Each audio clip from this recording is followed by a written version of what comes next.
Mascioli, buongiorno.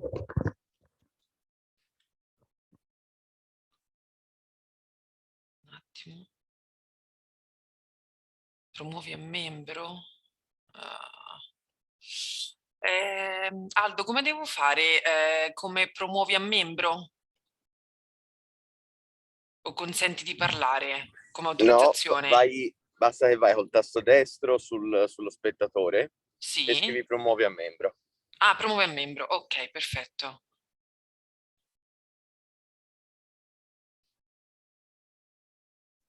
L'hai fatto? Vedo la Sì, Mascioli come relatore. sì, Sì, esatto. perfetto. Buongiorno, dottoressa Mascioli. Buongiorno, aspetti che cerco di avviare la videocamera, eccola. Buongiorno, eccoci qua. Buongiorno, eccoci qua, grazie mille per la sua Prego. partecipazione, insomma i tempi sono stati veramente strettissimi, Sì, quindi si è infatti. ritrovata a lavorare nel fine settimana per la Sì. presentazione. No, ma poi è un periodo che Così. la scorsa settimana ho avuto soltanto un giorno che non ho avuto, diciamo, docenze o conferenze o riunioni che mi impegnassero per intere mattinate o pomeriggi. La settimana prima pure non è andata molto meglio. Diciamo che aspettiamo tutti in maniera molto impaziente il Natale, ecco, Sì, mettiamola così. sono distrutta. È stato un periodo proprio, anche perché adesso con questo fatto di organizzare così rapidamente e comodamente docenze, videoconferenze, io in questo periodo ho fatto più docenze e videoconferenze di Come tanti mai anni. nella vita precedente il Sì, Covid, diciamo, ecco. veramente. Immagino, però insomma così. Non so È se vuole così. provare a... Sì, senz'altro. così almeno... Allora, condividiamo lo schermo. Ah, tra l'altro, aspetti, Eccoci qui. Ok, sì, tanto poi dopo con la presentazione, però ci siamo, dai. Giusto per essere proprio... Va bene così, si Sì, vede? sì, benissimo. Si sente pure tutto Bene, la bene? sentiamo benissimo, quindi a posto, Bene, ci siamo. perfetto. Ok, bene, tanto ci colleghiamo tra un pochino. Nel Sì. frattempo aspettiamo che arrivino anche gli altri. Alessandro Manzardo anche arriverà tra un po' e quindi, ma non dovrebbe, comunque secondo me il giro forse durerà anche meno di un paio d'ore, nel senso cerchiamo di andare lisci con tutti gli interventi e chiediamo eventualmente ai partecipanti di poter fare, se vogliono, delle domande in chat e poi le rispondiamo direttamente alla fine senza andare ad interrompere, insomma, tutti i vari speakers durante l'evento, perché Va sennò magari bene. poi si rischia, specialmente poi lei che alla fine insomma, che parla troppo tardi, che magari proprio il tempo è poco, quindi cerchiamo di fare tutte le presentazioni e poi alla fine le domande, ok? D'accordo. Una sola domanda, ma quanti sono gli iscritti? Che genere Sì, di allora, gli target? iscritti sono, per adesso siamo a 75. Sì. Allora, in realtà la maggior parte, da come abbiamo visto, provengono dai paesi della cosiddetta area adriatico-ionica, no? La strategia europea per la regione adriatico-ionica, la EUSAIR. Sì. Quindi, infatti, il progetto proprio si inserisce anche in quest'area qua. Noi, come forum delle Camere di Commercio dell'Adriatico e dello Ionio, siamo tra i maggiori stakeholder dell'area. E quindi sì, abbiamo visto che ci sono diversi partecipanti provenienti dalla Slovenia, dalla Croazia, dall'Albania, dalla Bosnia e Erzegovina, eccetera, eccetera. Noi con questo progetto che è finanziato da DG Regio stiamo prima di tutto individuando degli indicatori per andare a misurare le pratiche verdi utilizzate finora nell'organizzazione degli eventi nell'area Sì. prima del Covid. E adesso stiamo facendo una strategia guardando le milestones e target per la neutralità nel 2050. E quindi poi andremo a produrre delle linee guida, ma proprio a gennaio, insomma gennaio-febbraio, in cui daremo delle indicazioni agli organizzatori appunto degli eventi nella strategia, perché ne sono molteplici in realtà, non c'è un ente unico per la strategia adriatico-ionica, per appunto andare ad utilizzare il Green Public Procurement, per decidere tramite una checklist quando magari fare un evento face to face piuttosto che ibrido o online. Quindi ecco, una serie di indicazioni che la Commissione europea vuole per fare in modo che si vada sempre di più verso una consapevolezza e sia una consapevolezza proprio diciamo ambientale, ma anche proprio verso delle pratiche che siano sempre più verdi per rispettare il Green Deal. Ho capito, sì, sì. Quindi è così. Ok. Però ecco. Noi stiamo lavorando al Ministero, se ne occupano delle colleghe, sui criteri per l'organizzazione di eventi, quindi qualche Bene. spunto. Sì, ma poi tanto tra l'altro siamo noi come coordinatore, poi lavoriamo insieme ad Alessandro Manzardo, appunto all'Università di Padova, perché poi tra Sì, l'altro è una diciamo, dei maggiori esperti per quanto riguarda il management delle strategie ambientali e del Green Public Procurement come università, e sì. insieme anche, non so se l'ha mai sentito, l'agenzia T33. No, mai. Loro sono molto esperti in materia di valutazione di politiche europee, programmi, indicatori, studi, eccetera, e quindi con loro appunto abbiamo sia trovato gli indicatori, abbiamo fatto diverse discussioni, eccetera, eccetera, e andremo a fare anche un monitoring tool insieme all'Università di Padova per fare in modo appunto che i prossimi, no, che i prossimi eventi, gli organizzatori riescano anche a monitorare i progressi rispetto a come fanno determinate scelte, quindi saremo sicuramente in contatto. Ecco, Sì, scusi, sì, vedo sì, sì, sì. ovviamente anche, ecco qua, sì, è la dottoressa Viviana Catalano, che adesso dovrebbe essere stata promossa a membro, quindi vediamo se ci sente.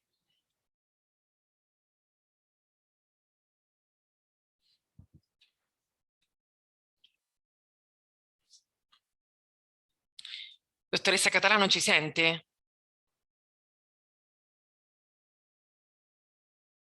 Io non la sento.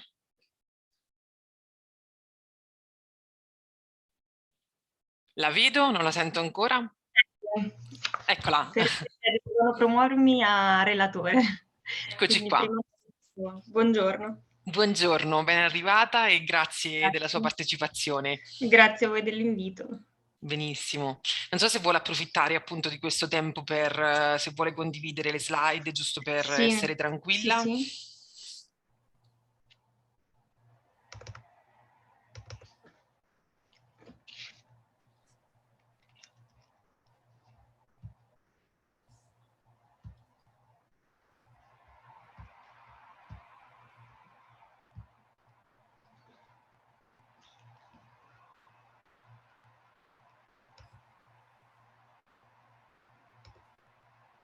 Ok, dovrebbe vedersi.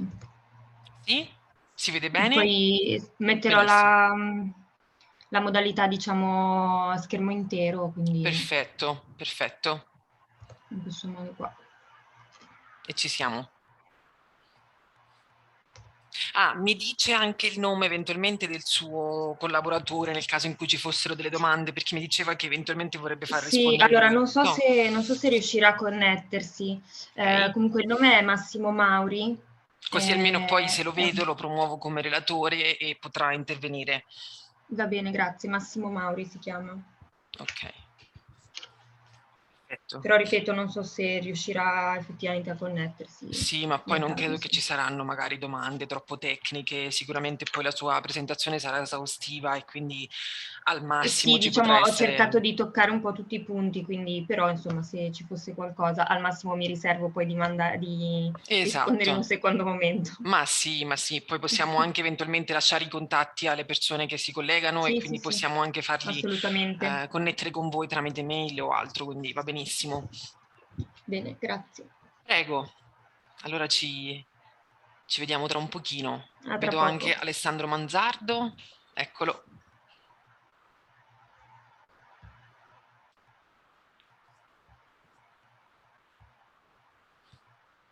Ciao Alessandro.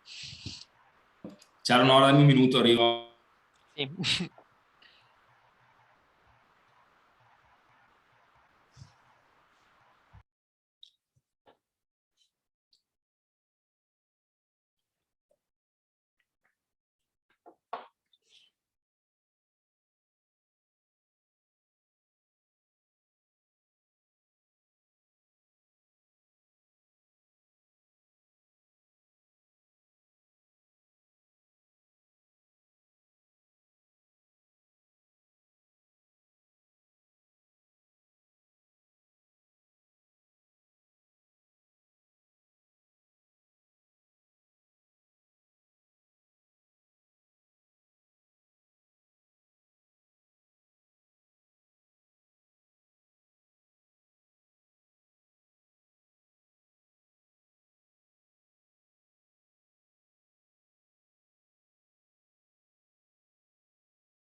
Giacomo, buongiorno.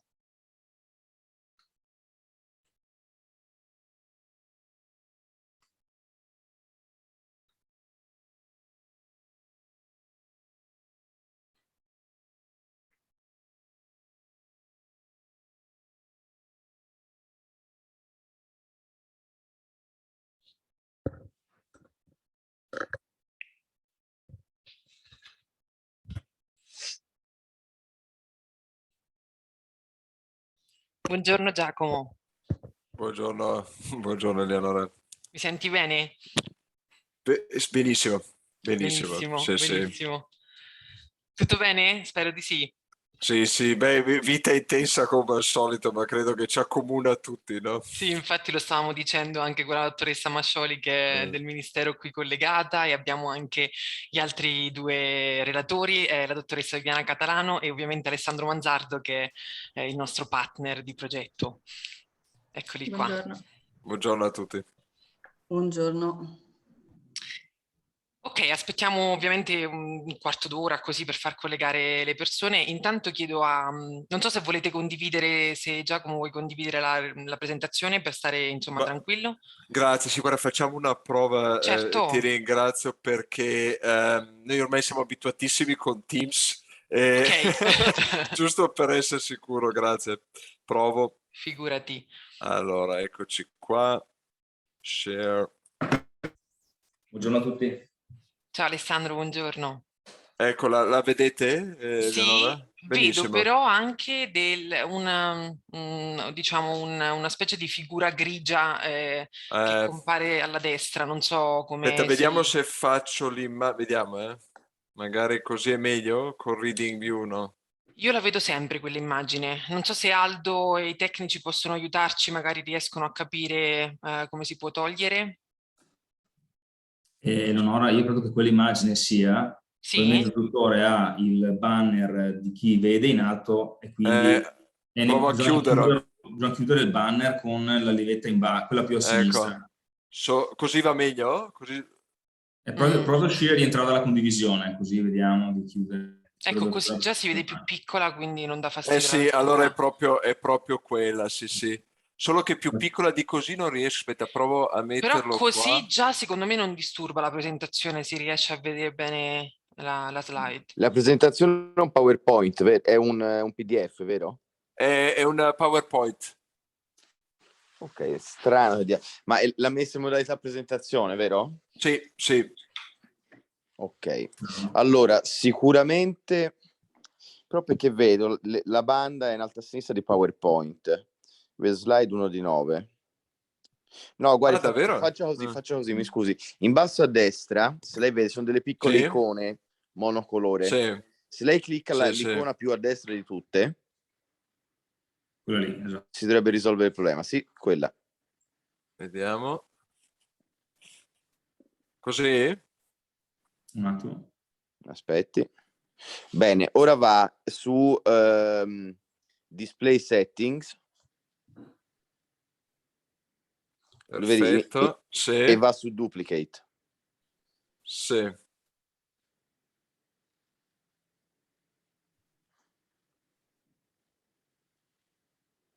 Così va meglio? Aspetti, Devo dire la prima volta che mi avventuro in questa operazione, spero che... Lei vede la presentazione, mi scusi? Io la vedo, sì, non vedo più voi ovviamente perché ho messo al minimo, ma... No, allora le chiederei di ripartire da zero. Ok. Cioè chiuda tutto. Chiudo. Okay. E ripartiamo proprio con la condivisione così. Ok, perfetto. Riprendo... ok, adesso ne ho due. Riparto da zero. Ricondivida lo schermo proprio. Ecco, selezioni il PowerPoint. Metto e poi sempre... vada direttamente in basso a destra sull'icona della presentazione, quella accanto allo zoom. A sinistra. Ancora questa qua? È quella accanto al meno. No, accanto al meno. Ah, questa, sì, perfetto. Sì. Questa, benissimo. Ok, è partita una slide, ecco. No, dovrebbe fare allora enable editing, ho paura, mi scusi, è una cosa strana Enable editing, ok, allora, quindi di prema nuovo, ESC, quindi con ESC, benissimo. Enable, sì, magari ha ragione. perché blocca Certo, delle giusto, funzionalità, diciamo. giusto, A questo riproviamo punto allora vada su sempre così, presentazione, come prima, così. sì,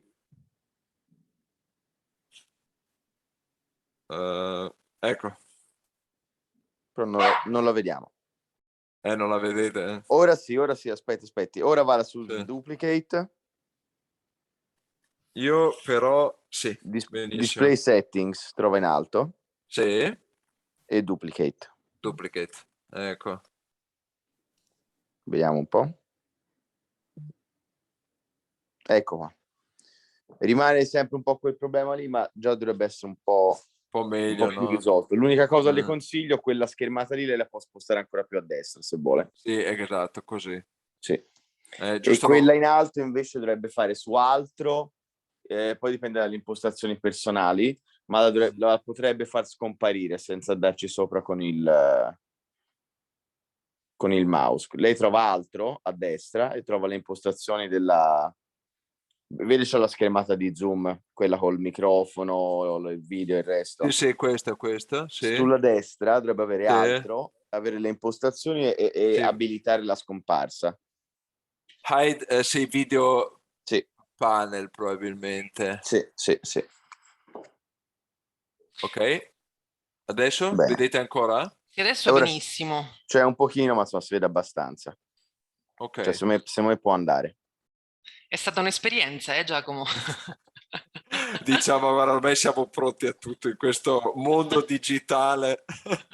Però cosa faccio? Adesso la tolgo, no? Così... Sì. Che perfetto. Benissimo. Grazie, bene. Sì, no, è lei, bene che faccia lei. queste prove. Grazie molto. Ok. Eleonora, ci ricordi quanto tempo abbiamo e come vuoi organizzare la giornata, per favore?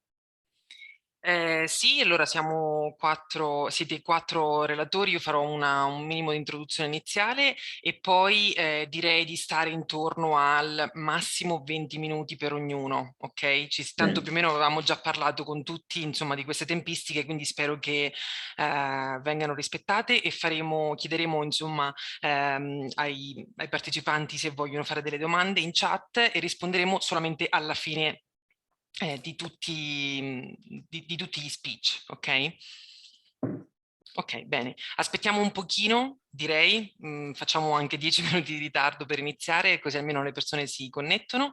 E intanto, visto che tanto noi abbiamo già fatto presentazioni, tutto ok, eccetera, chiedo ad Aldo se riesce a condividere di nuovo l'agenda, così almeno quando iniziamo, Sì, poi dopo... subito. Grazie mille. Quindi ci rivediamo proprio tra 10 minuti, direi, ok?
So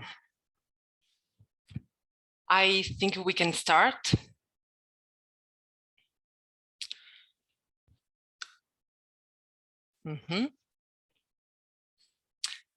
Distinguished speakers, dear participants, dear members of the EUSAIR community, good morning and welcome to this meeting entitled Environmental.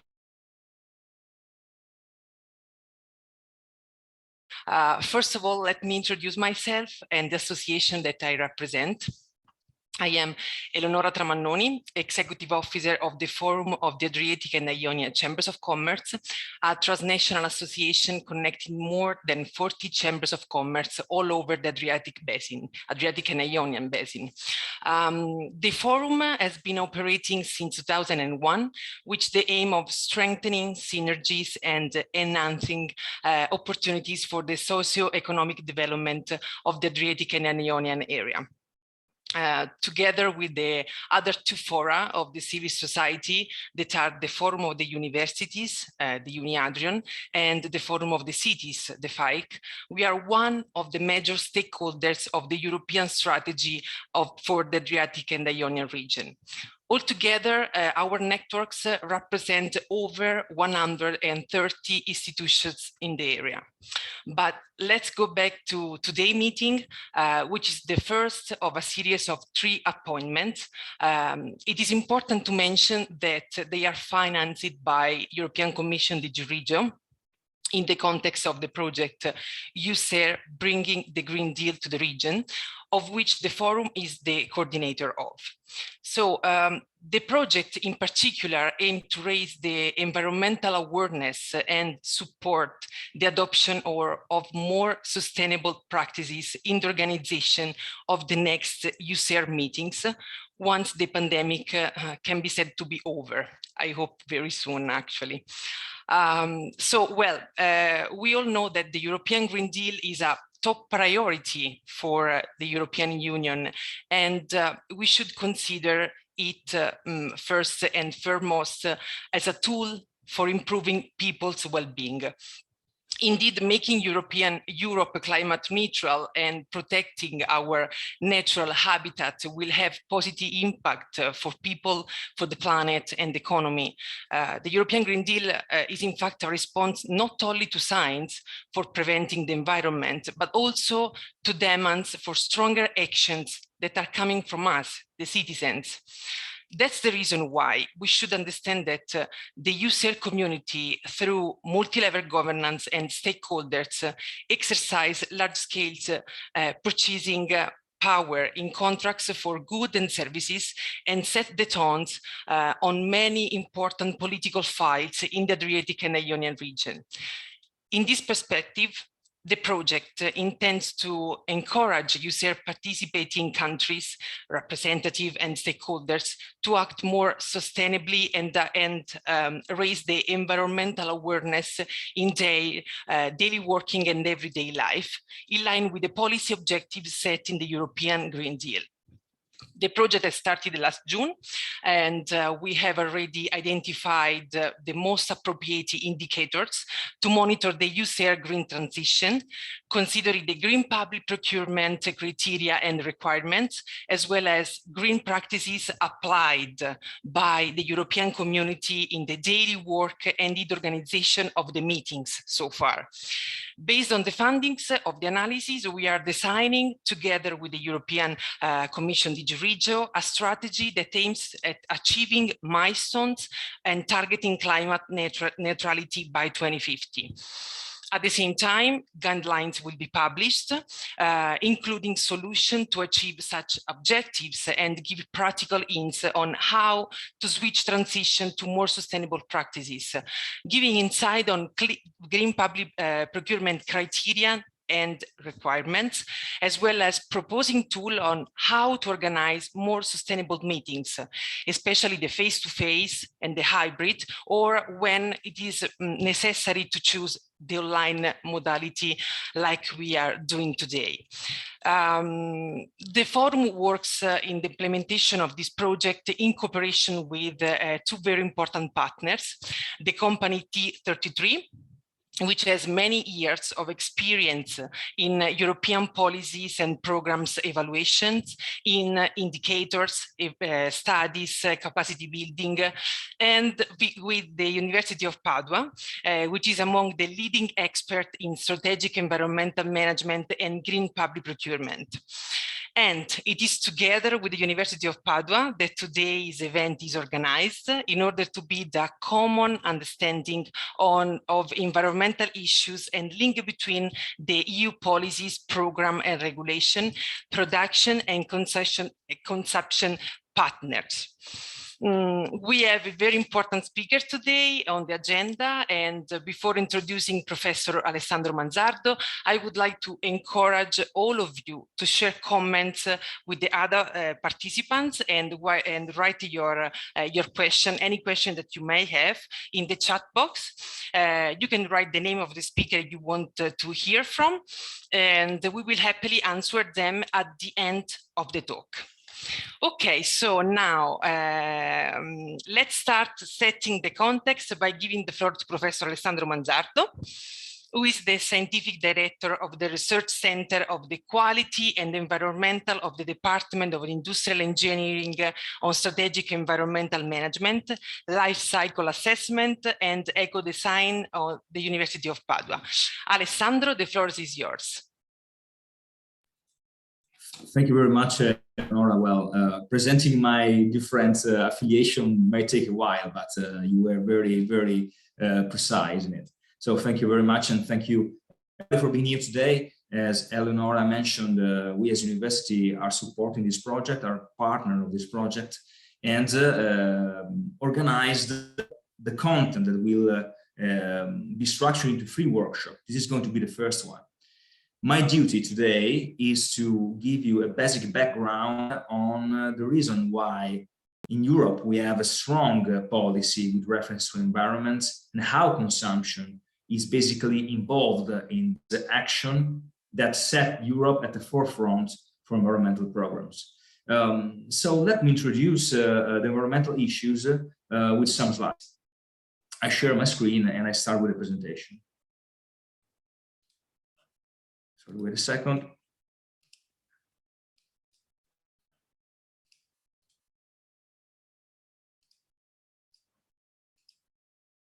Here we are. You should see my screen. Yes. Thank you very much. So whenever I start my lectures, I always start with this representation, because I think it's really interesting to see how environment involves a variety of aspects, how our society should start thinking that there is a burden, there is that we have on environment, but there is also a limit, the so-called planetary boundaries. What is that about? Well, planetary boundaries is a concept that was introduced a few years ago, but is periodically updated, and they basically tell us that the environment and the world has a natural capacity of answering impacts of human beings. But sometimes these impacts overcome which are the limits of this natural response that the world has. So this representation basically identify which are and which should be the main environmental aspects that we should take care of. Secondly, how we are how close we are to the limits of, let's say, these planetary boundaries to answer these impacts, and of course give us a lot of other interesting information. But let me try to explain. So the first thing I have to share: if an environmental issue is there, it is because there is a common understanding. So there is an area of concern from society that issue, from an environmental point of view, is definitely something that we have to take care of. So let's take a look. We of course see climate change, which is at the center of most of the environmental policies worldwide, and that sees Europe as one of the leading regions in the world that adopted proactive approaches to tackle climate change. But we see that there are also other aspects. So let's take, like for example, the biochemical flows the emission of phosphorus and nitrogen in the environment, rather than the use of fresh water, the use of land, and so on. But there are also some novel entities. I'm not going to go into details, of course, of each of these aspects. But it's interesting to see that we are still in the process of understanding how it works, and we are still in the process of understanding how human activities impacts on nature.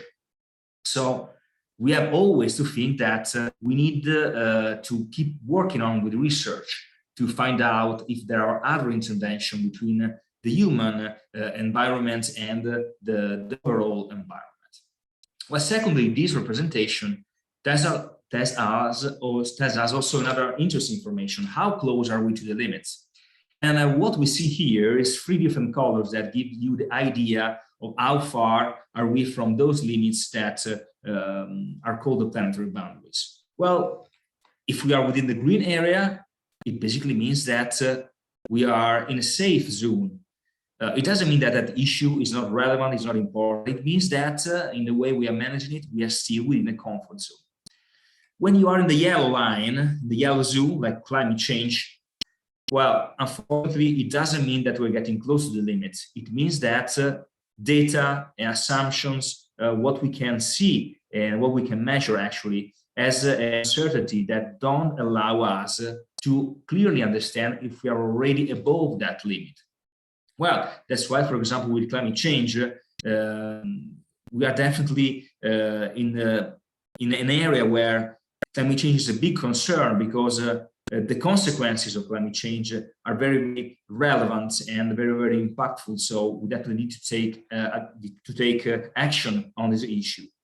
What you see in the red line, of course, unfortunately, is that there is no doubt about it. We are over the planetary boundaries. Another aspect that these representations tell us is that there are interconnection among different environmental compartments. So definitely, to summarize what I was saying, environment is a priority, and environment asks everyone to take action in order to foster sustainable development.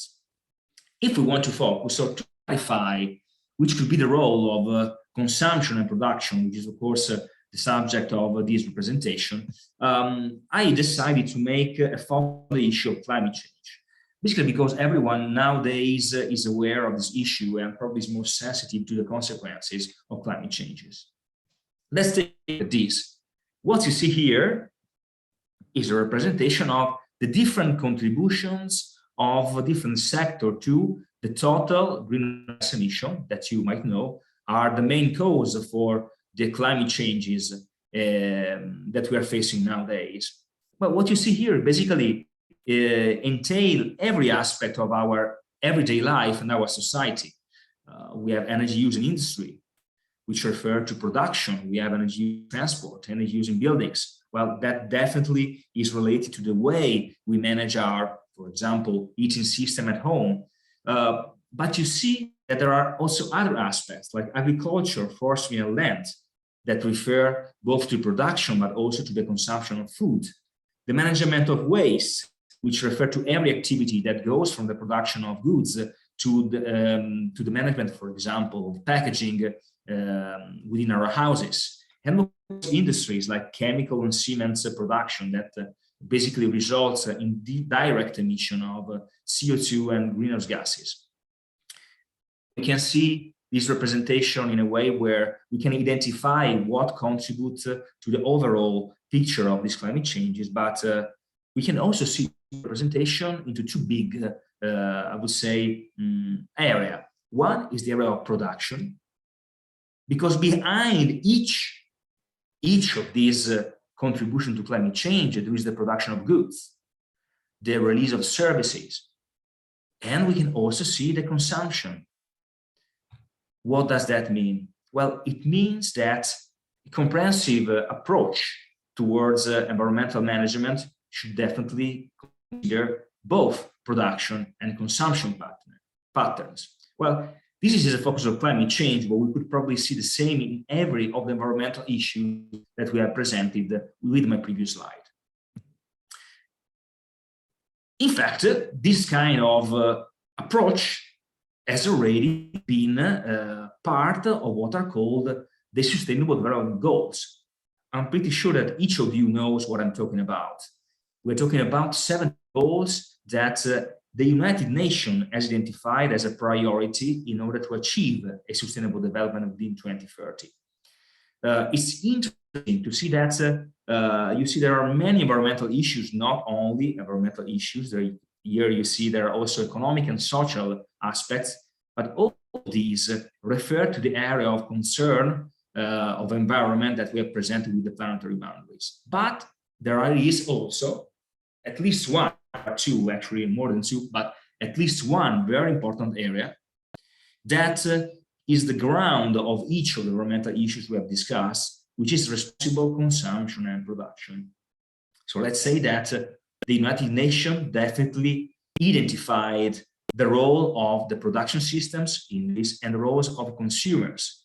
Consumers intended as a broad concept, not just the final end user, but also organizations, of course, public administration. But what about the European Union? What about our regions? Well, if we look at environmental management within the European Union, we can clearly identify that these different policies has always been part of different environmental action programs.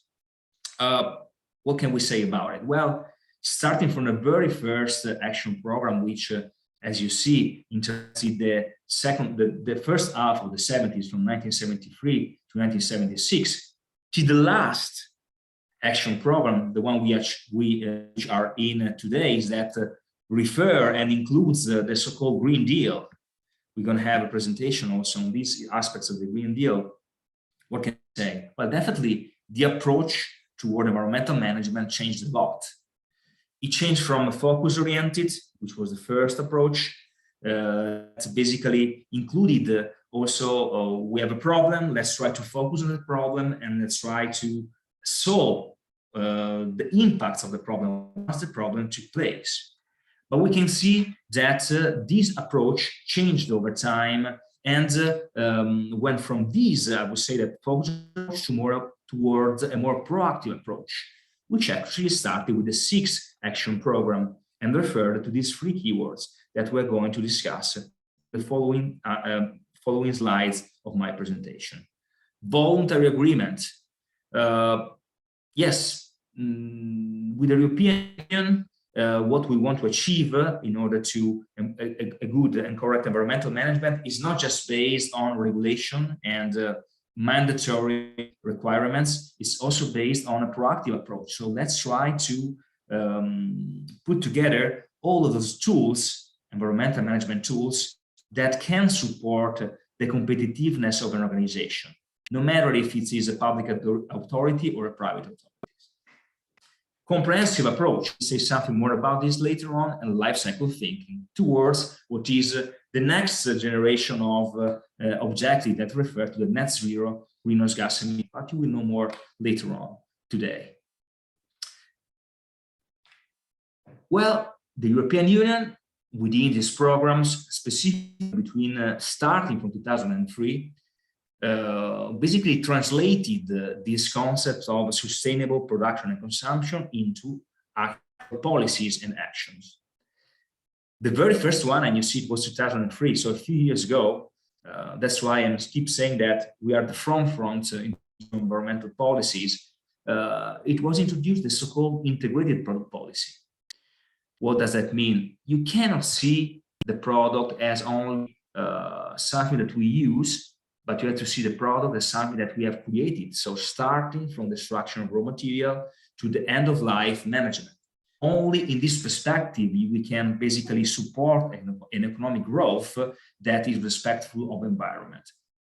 Well, these aspects, this concept was stressed once again in 2008 when the European Union introduced the so-called sustainable production and consumption policy. What is effective is basically to intervene in a life cycle perspective. So from the raw material to the end of life, in all of the different stages of the life cycle of products, and in order to minimize negative environmental consequences and to support the competitive growth of our economy. Well, in this case, both industries and consumers, as I intended in a broad definition, including therefore also public authorities, are involved directly in this approach, in this pattern. What are the keywords? Life cycle thinking, working with the market, stakeholder involvement, and continuous improvement. But what's behind, what are the concepts behind this new approach? Not new today, but it was introduced in 2003 and strengthened in 2008. Well, the first thing is life cycle thinking. Well, to look at product and organization in a life cycle perspective from cradle to grave, to avoid the shift of potential impacts among life cycle stages. Well, an example would be, for example, the issue of transportation, sustainable transportation. Nowadays, there is a strong will to shift from the use of combustion engine towards electric engine. But is it already good in terms of the type of energy we can identify, we can find in the market? Not always is good. I mean, in Italy, for example, we are going towards definitely a very, very important shift toward renewables. But of course, the use of electric energy puts several challenges in front of us, specifically for this transportation use.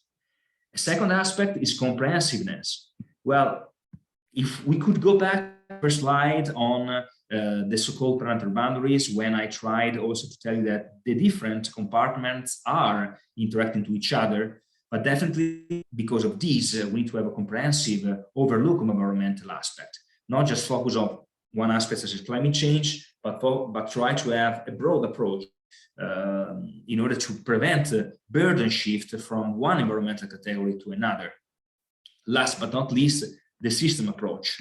Well, we have to consider that environmental policies are set to drive a change, but should also be contextualized in the actual system. We could make an example on packaging. Nowadays, at least in Italy, there is a strong use of organic packaging, means that can go to compost, but the industrial system is still changing toward the opportunity to use and basically manage this packaging at the end of life. Last but not least, I think it's very important to consider that another principle, another concept which is at the ground of the environmental policies of production and consumption is the environmental conscious design. What does that mean? It means that we need to identify those environmental costs before they actually take place. I'm sorry if I just forgot to translate it in English, but let me try to explain this representation. The blue line is the definition of cost. The green line is basically when the environmental impacts actually take place. The red line, the orange line, is basically when the real costs take place. What does that mean? It means that there is an important shift between the decision and the actual impact. So it is very important to make very good decision at the very beginning of the life cycle, in this case from an economic perspective of a product, because it's there where, when you make those decisions, that you influence all of the other aspects that can result in environmental and economic significant impacts. But let's go further. Let's try to introduce one of the aspects and one of policy that and the programs that translated this sustainable and production policy into concrete measures all over Europe. We are talking about the role of public bodies in procurements and the so-called green public procurement that was set in 2008 as a voluntary program for the development of green purchases by public administration. But what's that about?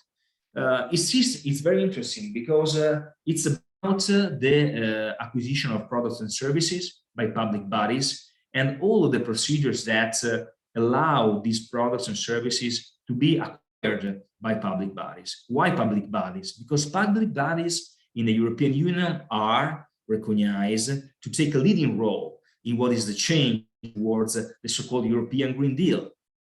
Secondly, I think it's very interesting to underline the fact that by supporting green private procurements, the European Union also prepared a series of regulation and that basically support each consumer, not just bodies, in defining good requirements for their purchase of services and products, like for example, for building, food, textiles, and furniture.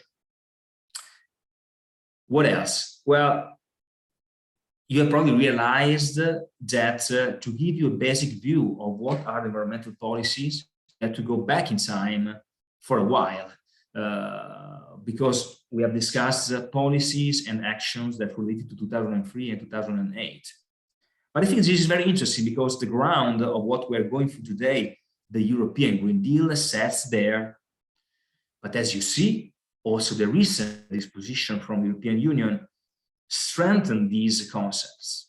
With the European Green Deal, in fact, we can clearly see that sustainable production and consumption and the involvement of public administration become even more and more important. So we have to expect that further legislation and guidance will be delivered on public purchasing. Concluding my presentation, well, as I mentioned it again, this is just the first of a series of 3 different workshops. So I warmly invite you to follow us because this is the beginning. We're going to get into details of these different tools for environmental management that translate this policy into real applications that can affect your choices in your everyday life and the choices of your company and organization. So thank you very much. Thank you very much, Alessandro, for setting the context and for helping us to understand better the role that all of us can play and how important it is for the institutions and the citizens to make decisions and work in this direction. So thank you very much. So now, as I told you at the opening, we shall all consider ourselves members of the EUSAIR community. And it is important to be aware of what actions are being taken to deliver the European Green Deal within the strategy. So our next speaker is Mr. Giacomo Luciani. He's the contact person for issues relating to sustainable development in Unit D1, which also deals with macro-regional strategies at DG Regio. Furthermore, he's worked for several years as seconded national expert in DG Environment, where he has been responsible for the dossier related to the territorial cohesion, in particular the EU macro-regional strategies and Interreg programs. He's going to inform us about the actions taken by EUSAIR strategy to implement the European Green Deal. Mr. Luciani, the floor is yours.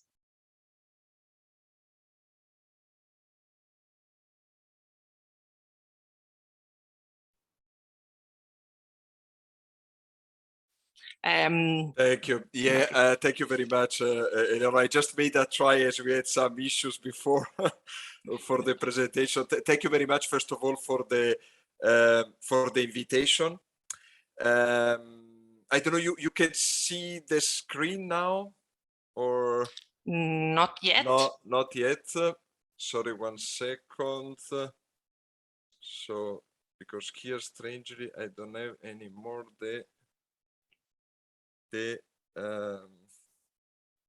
voila, here we are. I hope now it will work. Here we are. Can you see it now? Yes. Perfect. I try maybe as we discussed before to duplicate slideshow. Voila. We can see it very well. Super, perfect. Great. So thank you very much again. I have to say honestly, to come after the presentation of the professor, it's not easy. Was actually, I have to say, for me personally, very, very interesting. I think impossible to have a better way to put the context for the topic.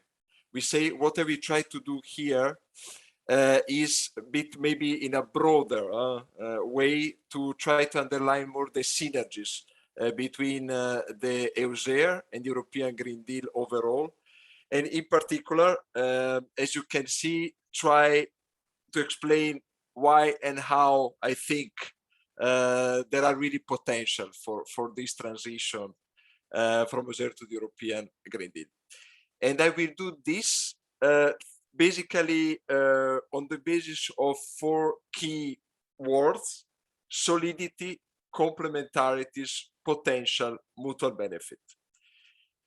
The first, but first of all, just a brief recap. I don't want to go too much into detail on the European Green Deal, because I think for the purpose anyway of this workshop was much more important to have the excellent overview of the specific topic from the professor. But just to remind you that, of course, the overall objective of the European Green Deal, as we know, is a climate neutral Europe by 2050. This was also clearly said by Eleonora when she said about the main purposes also of this important project they are doing, contributing to this overall objective.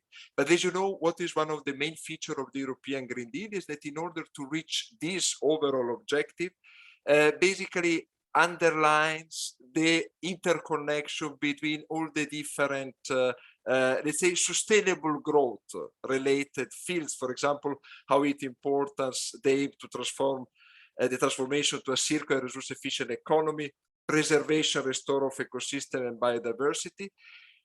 And what is interesting is, of course, to underline the some accompanying action, which are very important to reach this objective. For example, in particular, ensuring a just and inclusive transition, remaining competitive, helping companies become world leaders in clean products and technologies. And I would like just to, maybe with one intervention that I found very, very inspiring in this regard was the former Commissioner for Environment, Potocnik. He participated in one of our events on the Interreg program, which is another big important dossier we follow in our unit in DG Regio. And basically speaking about the European Green Deal, he said that is a visionary document. And honestly, I share very much this. Really the power of the European Green Deal, and this was also underlined, I have to say somehow in the previous presentation, is really to show how all these different sectors are integrated. And this is really something quite unique, very important. And that's why, let's say, he used the word visionary, because it gives a sort of common vision. And we will come back to this later on in the presentation. Then, as I said, the first key word, solidity. I have to say that the starting point is very good. The Adriatic-Ionian strategy has already proved to be highly relevant in delivering the European Green Deal. Here, I put just one example, which is taken by the last report on the implementation of EU macro-regional strategies. This is a report that we do as Commission, but in cooperation with all the strategies implementer and also stakeholders on the implementation of the different strategies, not only the EUSAIR, but also the other in the last 2 years. So the next one actually will be should be ready by the end of next year. But for example, one example is say clearly that the EUSAIR has helped improve the water quality of the Adriatic-Ionian Sea through better monitoring of the water quality. And this is, for example, is strongly related in particular to the policy area of the European Green Deal on eliminating pollution. So this is just one example. There are several other, but the main message here is that we have really solid basis on which to build further for even more increasing, even more the contribution of the EUSAIR to the implementation of the European Green Deal overall. Second keyword, let's say, complementarities. Of course, there are a lot of complementarity in terms of content, in particular between the EUSAIR action and several European Green Deal related documents. Here again, I mentioned, for example, one example, the relation between the Pillar 3 of the European Green Deal, environmental quality, which probably some of you know has quite a strong focus on green and blue infrastructure. And for example, here is clear the important potential and already proved, I have to say, contribution to, for example, a very important objective of the EU biodiversity strategy for 2030, which is an important piece of the European Green Deal, which say that in order to have a truly coherent and resilient trans-European nature network, investment in green and blue infrastructure and cooperation across borders among member states should be promoted and supported, including through the European territorial cooperation. Of course, here European territorial cooperation in a broader sense, clearly including also the EU macro-regional strategies. And allow me just to say that this is also important to remind what the European Green Deal is about, because sometimes, you know, I know there is the tendency to think about the European Green Deal as something very theoretical, but at the end, the European Green Deal is a list of very important policy and legal documents, which of course have really an impact in different sectors. And this is just one example for the field of biodiversity. But for example, before the professor mentioned also a very important reference, for example, related to green public procurement on something that still will come. The EU biodiversity strategy has been already adopted. The new issues related to, for example, green public procurement has to be still come. So is of course something in process. The implementation of the European Green Deal through the related documents and legislation. Then third keyword, potential. This is more about the method, we can say, because the Adriatic Ionian strategies offers a cooperation platform, I would say, fit for purposes for supporting the implementation of the European Green Deal action, and which provides in particular, I try to summarize with these three parts: coordination of funds and actions, plus also joint initiative, joining effort for making the best use of the multiple and diversified funding opportunities and resources needed in order to face the European Green Deal common challenges. So here I would say really two important keywords: coordination and doing something jointly. And in here, I have to say what is really important is the current embedding process. I don't know if all of you have heard about it, but this is an ongoing process aiming mainly at aligning the priorities of the different EU funds with the priorities of the strategies, including also the Adriatic Ionian strategies. And exactly to achieve what is written here, better coordination and doing together think better. And this, what I would like to underline, concern all the funds, not only the EU funds, all the EU funds, but also national, regional, available funds. They trying to make better the use of what already exists. Other important point is the cross-sectoral approach, which is very important for implementing the European Green Deal action, which, as we said before, are strongly interconnected. And here, for example, the macro-regional strategy in Geneva, to say, I know in particular the Adriatic Ionian strategy are very, very important platform in this sense, because it shows to have a lot of focus on this cross-sectoral approach, cross-sectoral project, cross-sectoral initiative. So very fertile in this sense for the implementation of the European Green Deal. Then, last but not least, two very important aspects: multi-level governance and stakeholder involvement for ensuring the contribution of all the relevant actors to the European Green Deal implementation.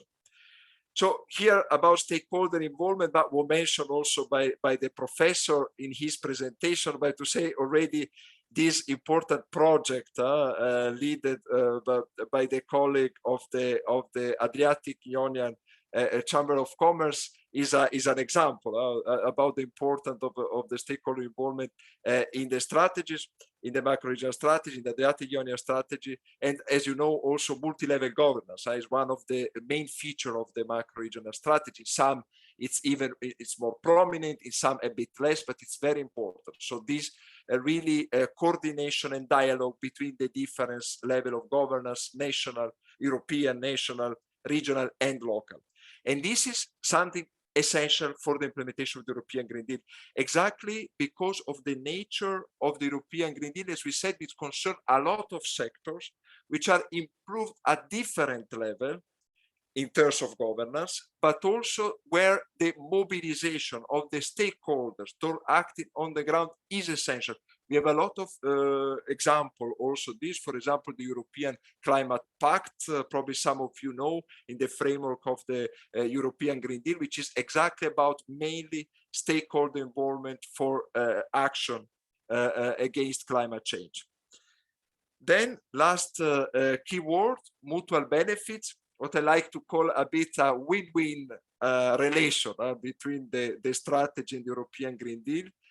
The Adriatic-Ionian strategy supports the European Green Deal implementation, and the European Green Deal provides a common vision. So as I said, we come back to this issue of the vision. But first of all, what is very important is that the EUSAIR can help European Green Deal implementation on the ground with coordinated regional and local initiatives, taking into account the territorial specificity of the Adriatic-Ionian region. We have spoken already about the importance of the role at regional and local level. But then what is very important to underline is this issue of the territorial specificities. Basically, what the strategy can help is really to tailor the European Green Deal to the specific needs of the region in a transnational context, which is something very, of course, very specific here for the strategy. And I repeat, of course, also for the other macro-regional strategies. Then what is also very important is more, let's say, the external dimension. The EUSAIR can help the implementation of the European Green Deal in the Western Balkan countries, and also the somehow interconnected green agenda for Western Balkans, participating in the strategy. And this is something, of course, a very, very important dimension, as we know, of the Adriatic-Ionian strategy. We know the really important regular dialogue and cooperation that the strategy allows between the concerned member states, European Union member states, and the participating country from the Western Balkans. And here there is, for example, an important, I have to say, dimension which is underlined in the European Green Deal, which is the importance of a sort of Green Deal diplomacy. And this is something really, I think, the Adriatic-Ionian strategy can really help. Last point, the European Green Deal offers a common policy framework and common objective to the Adriatic-Ionian strategy, and therefore it provides a common vision. Now we spoke about, more the contribution of the European Green, of the strategy to the implementation of the European Green Deal. But here I wanted to underline as a last point, also, I think a really important role that here the European Green Deal can have for the strategy. And I think this is something also very important to take into account for this very specific and concrete project more related to the specific issue of sustainable production, consumption, green public procurement. But this is something very important to take into account. And what I wanted to underline is that is valid, of course, within the Adriatic-Ionian strategy. If you think is something very common, at different level, but between all the pillars of the strategy, but also across the 4 macro-regional strategies. Because, of course, several of the strategies have as a reference this important strategic document, which is the European Green Deal, and this somehow helps to unify, to even better coordinate, let's say, the objective of all the strategies, taking into account that, of course, there are also overlaps in terms of geography between the different strategies. With this, I conclude. But I, of course, am really happy to answer if you have any question. I know I'm also in a very good company today, because Giuseppe, the coordinator of the Adriatic-Ionian strategy, I know is in the room. So thank you for your attention. Thank you very much, Giacomo, for your contribution. We learned how much EUSAIR activities are already linked to the objective of the European Green Deal, and how its framework already provides for a common vision. And one example we can say, as you said, is the project we are working on together. So I also think that is important what you mentioned, that the EUSAIR can help the implementation of the European Green Deal in all the Adriatic and Ionian countries, especially in the Western Balkans, that also belongs to the Danube macro-region, and but at the same time are not part yet of the European Union. So it is very important that what the EUSAIR strategy and the Danube strategy, of course, can do to bringing the EUSAIR in the Western Balkans countries. So yes, I would like to remind you to write any questions you might have in the chat box for our speakers, and they will answer at the end of the talks. So the topic is very important for all of us. It's not just, you know, a webinar in order to provide information, but as you know already, it is a very important topic that we need to implement in our countries in the EUSAIR strategy. So as we are the EUSAIR community, please don't be shy, write your comments, questions. We will be very happy to reply to your questions. So let's now move on to the next speaker, and let's take a closer look at one of the best practice experience in actions regarding the green public procurement practices. I refer to the GPP4 Growth project, an Interreg Europe project that involves 9 countries with 9 different partners, and aims to create opportunities for public authorities to stimulate eco-innovation and green growth through green public procurement. Mrs. Viviana Catalano from the Lombardia region is partner of the GPP4 Growth project and will present the project in detail. Thank you, Mrs. Catalano, for being with us, and the floor is yours.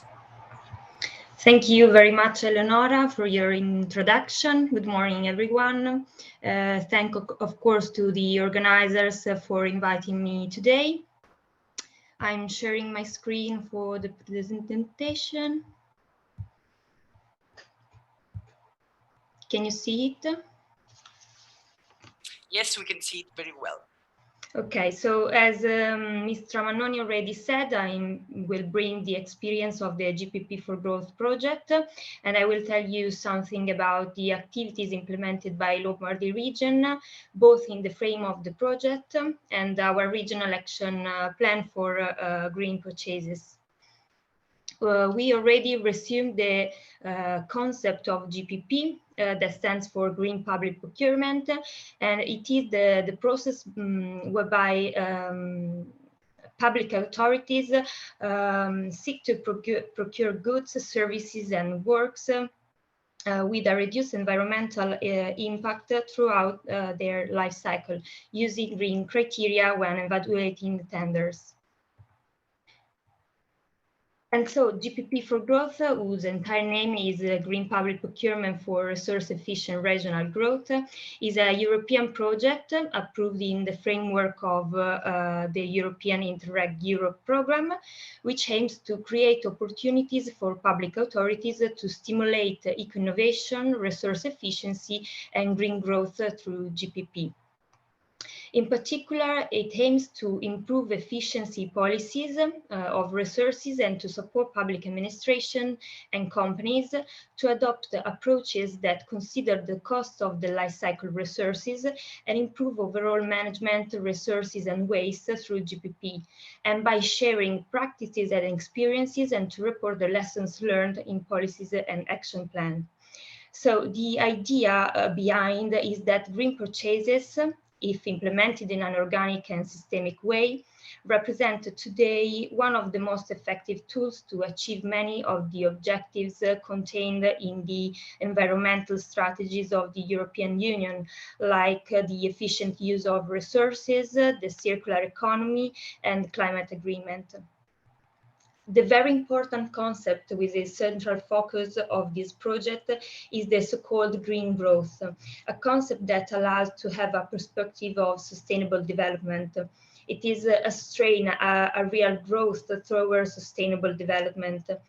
And so, in this perspective, this effort through green growth is oriented to contribute to the reduction of energy and ecological footprint, helping to tackle climate change, the reduction of environmental impact, to contribute to the sustainable use of natural resources, the promotion of innovation and competitiveness, to act as an example for the private sector, and to save public resources, considering life cycle costs. Just some informative notes about the project that involves a balanced partnership of 9 partners from 9 countries. The Greece, specifically the University of Patras, which is the lead partner of the project. Of course, Lombardy region for Italy, then Poland, Belgium, Spain, Latvia, Bulgaria, Ireland, and Malta. And very quickly also on facts and figures, the project started in January 2017 and is ending at the end of December 2021, even if an additional call has been launched, so probably the project will be extended for 6 additional months till August 2022. It is under the priority axis that regards environment and resource efficiency. And here you can also see the total budget and the means of financing. The project take is cue from an initial consideration. At the time when the project had been structured, the 14% of the EU gross domestic product was consumed by the Europe's public authorities. This public expenditure on goods, services, and works had a total estimated value of 1.8 trillion euros annually. So the idea was that the substantial public authority purchasing power could have been utilized to stimulate innovation, resource efficiency, and green growth by promoting environmental friendly, resource efficient goods and services, basically in or almost basically in all the areas of application. Here you can see construction, medical, transport, but also computer, electronics, paper, food, lighting, and so on. At that time, not all the regions were doing it already because of lack of clarity and expertise in applying GPP criteria, lack of resources, limited awareness of benefits, lack of political support for GPP, but also different procedures across EU, making it difficult for bidders, limited knowledge on the potential of green products in the market. GPP for Growth project aspires to help by improving resource efficiency policies in partner territories, incorporating green public procurement, exchanging practices and experiences on the benefits and methods for implementing GPP to promote green growth, and supporting public administration and companies to adopt life cycle cost approaches and improve the overall management of resources and waste. In particular, for public administration, it has foreseen interregional workshops on different GPP approaches, eco-labels and non-exclusive GPP practices, and monitoring green contracts. Then an existing experience visits on GPP processes and results, comparative analysis report on GPP in the consortium countries, and a digital life cycle costing method and resources which was implemented by the University of Patras. Policy making had been helped through needs analysis, report of, for the GPP for rural regions, policy recommendation report, policy briefs, then the action plans to improve the 9 policy instruments address, and a region summit on GPP to allow EU-level learning and exchange of experiences. So the expected impact, the expected result of the project is an over 7% increase in the number of companies in partner regions integrating environmental factors and costs when producing goods and or providing supplies, services and works. Then an increased capacity of 200 staff of public administration to effectively implement resource efficient policies applying GPP. More than 10 million euros of investments unlocked to promote new green products and services development, and an increased knowledge awareness of over 1,000 stakeholders to influence of GPP on the adoption of sustainable consumption and production partners by companies. The activities of the project have been divided in two phases. The first one that lasted for 3 years. Dedicated essentially to analysis and exchange of experiences, surveys, capacity building, and the development of the action plans. Then second phase was oriented to monitor the implementation of the action plans and to report problems and progress in its implementation. Basically, the role of the Lombardy region in the GPP for Growth project was the realization of an online survey aimed at European stakeholders to identify the priority areas on which to focus interventions, then the development of the action plan for the implementation of the GPP, and to organize moments of discussion, sharing, and information. In fact, for instance, in June 2021, Lombardy region organized a GPP for Growth High Political event, which was held online due to the COVID-19 pandemic. It has been a final dissemination event gathering executive and policymakers from the regions to share project achievements and disseminate the results of the GPP for Growth Action Plan implementation. The event focused on political contributions regarding GPP for innovation, resource efficiency, and green growth from all 9 partners of the project. Furthermore, it also interventions from experts in the sector, and some of the most important best practices were presented. Here you can see a summary image that was produced simultaneously by a graphic that collects the main outcomes of the event. The registration of the event is still available. If you like, you can reach it from the project website or the Lombardy Region 1 on YouTube. Now, we all know that the evolution of our national legislation in Italy is pushing our country towards an important enhancement on the green purchases for public administrations, or those products and services with a lower environmental impact to be privileged in public tenders. In fact, with the approval of the new procurement code, it has been consolidated the forecast regarding the mandatory nature of introducing environmental and social consideration in public tenders. So all contracting authorities now have the obligation to provide for specific environmental sustainability criteria, the so-called minimum environmental criteria, in the procedure selection of the best contractor in public tenders. Following the approval of the new procurement code, a resolution of our regional council renewed the commitment for Lombardy region to field actions and economic resources to favor the full application of the new provisions of green purchases. So Lombardy region was not far ahead on the GPP issue, but thanks to the GPP for Growth project, some important steps have been taken, and now we are in a more than satisfactory state. In fact, within the project, in May 2020, Lombardy region approved the action plan for the green purchases of Lombardy region. It aims primarily at encouraging the adoption of sustainable practices within public offices, identifying core pilot actions aimed at the offices of the Lombardy region and the extended regional system, the so-called CREG. The regional experience can thus represent a testing ground and a good practice to be extended to all the entities and individuals to be involved in the Lombardy region.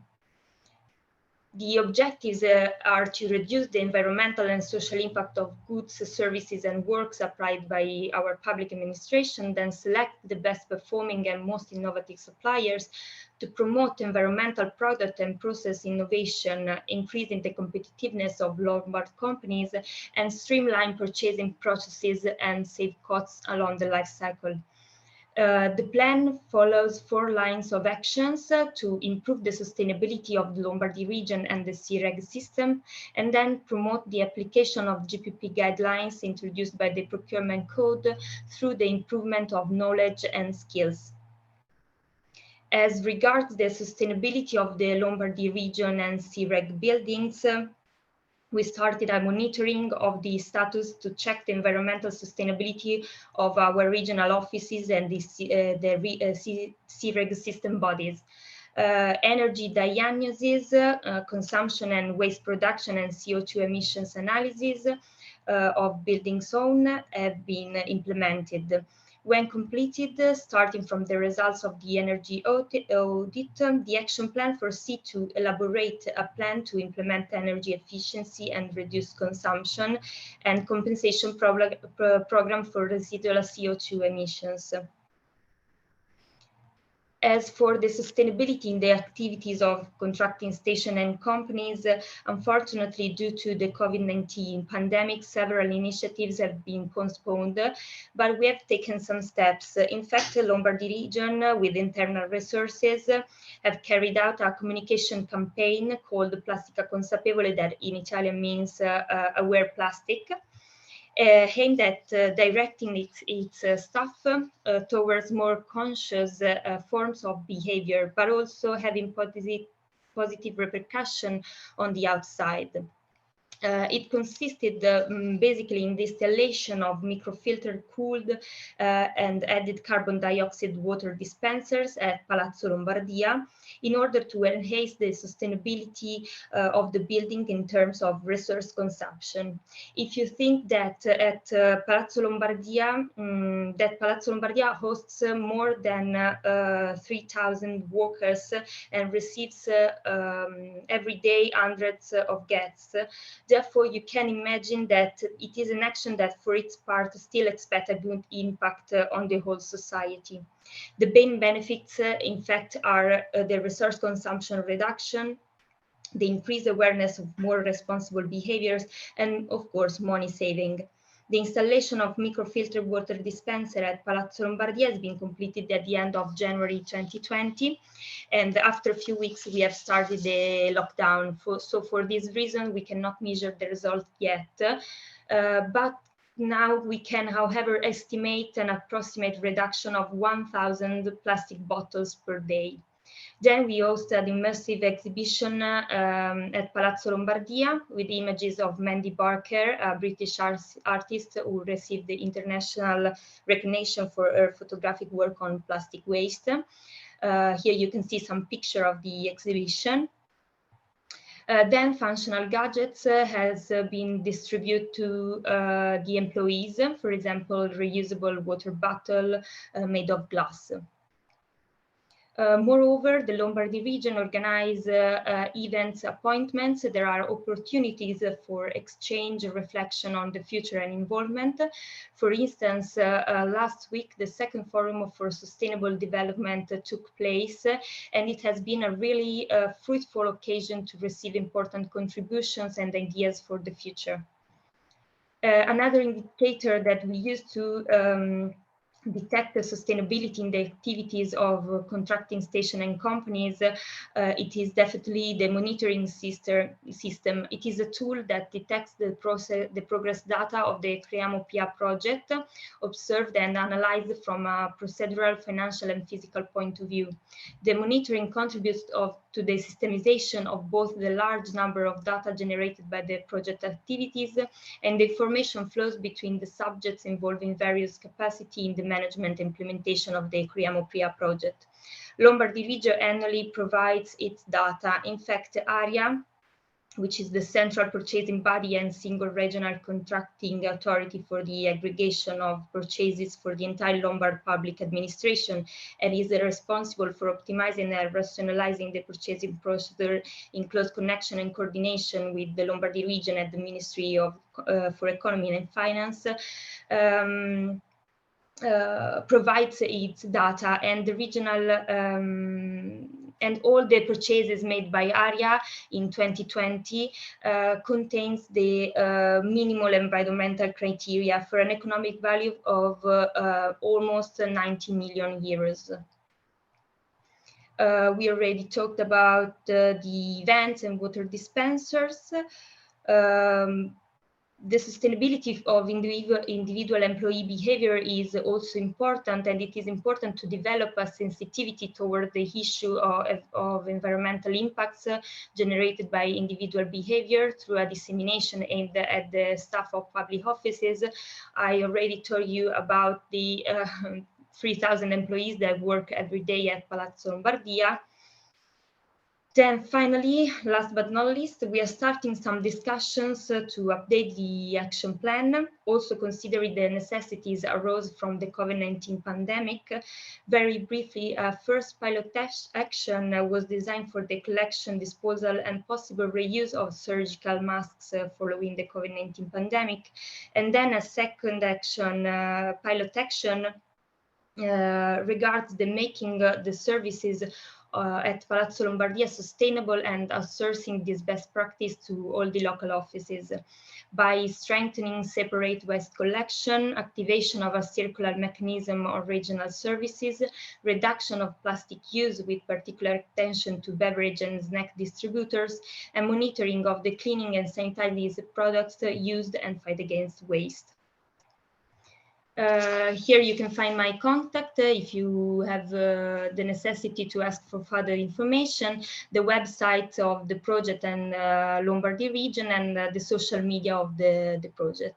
Thank you very much for your attention. Thank you very much, Mrs. Catalano, for sharing with us this very interesting project and all the Lombardia experiences in these many activities and initiatives on the field. Especially, I found very interesting the monitoring system because in the process of green transition, it is extremely important to measure progress. And also in our project that I remind you to being EUSAIR bringing the Green Deal to the region is foreseen a monitoring tool that we are building together with the University of Padova, and you will see the next year. And you know, this kind of monitor is very important to measure how we can improve our actions in the organization of the meetings in this specific case, but in all other things that Mrs. Catalano presented in her presentation. So thank you once again. And now let's move on to the last speech of the workshop that will focus on a case study of a European country. Our next speaker is Mrs. Alessandra Mascioli, an expert on green public procurement and sustainable public procurement of the National Research Council to the Italian Ministry of Ecological Transition. In particular, she has been working on the Italian Green Public Procurement National Action Plan, on the definition of the Italian green public procurement and sustainable public procurement criteria for several product groups, leading also ad hoc working groups and ITER and their adoption. And she also has been working on the initiatives aims to disseminate the facilitated of the green public procurement practices. Mrs. Mascioli will share with us the Italy's approach on the implementation of green public procurement procedures. So Mrs. Mascioli, the floor is yours. Thank you for the floor, and thank you for introducing me. This is my presentation. Did you see it? Can you see it? Yes, very well. Thank you. Thank you. My duty today is to show you the approach of Italy on the implementation of green public procurement procedure. I start telling you some data about public procurement in Italy. We have around 37,000 of contracting authorities.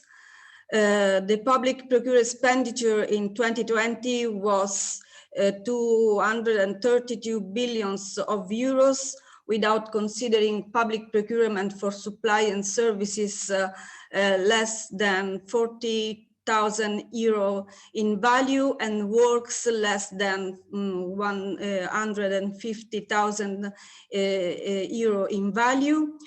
In 2020, always considering the procedure over the threshold I said before, we had 5 million of public procurement procedure.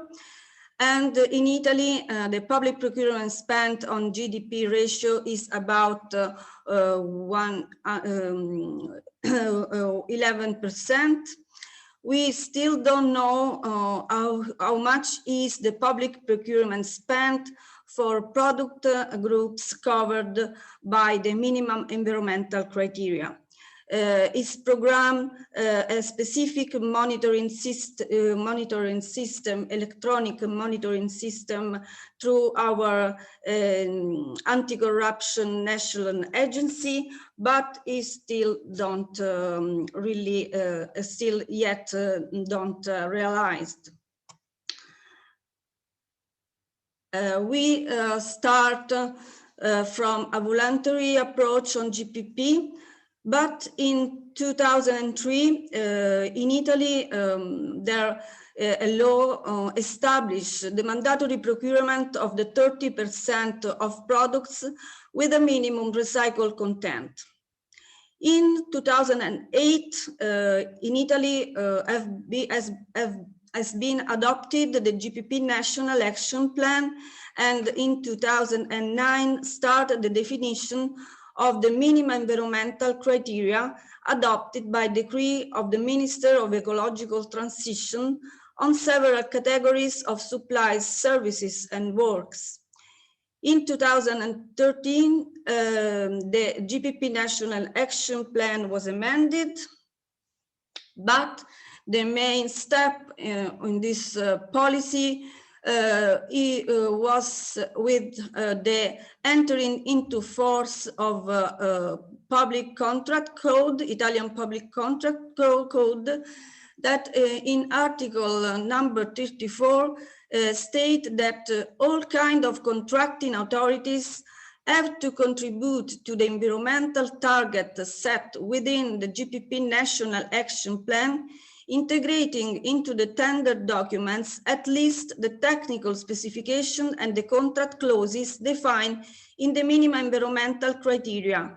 The same contracting authorities have to take into account the hour criteria defined in the MEC when the tender is awarded with the best quality price ratio or with the fixed price or costs. This obligation applies to contracts of any amounts for all the categories of supplies, services, and works covered by the minimum environmental criteria adopted under the GPP National Action Plan. Why these criteria are called minima?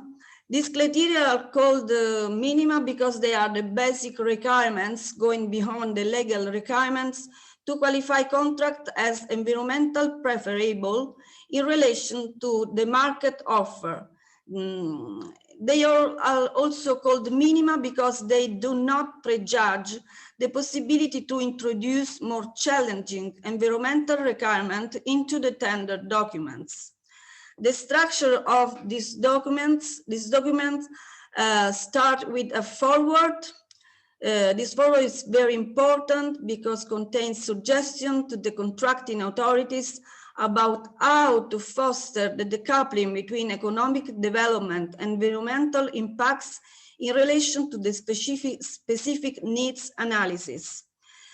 Suggestion to how to put in place more effective circular procurement practices, the description of other activities useful to increase the environmental benefits linked to the object of the contract, and also to minimize the risk of failure of the procedure, for example, the incurrence of the action-based values or of other prescription insert into the tender documents.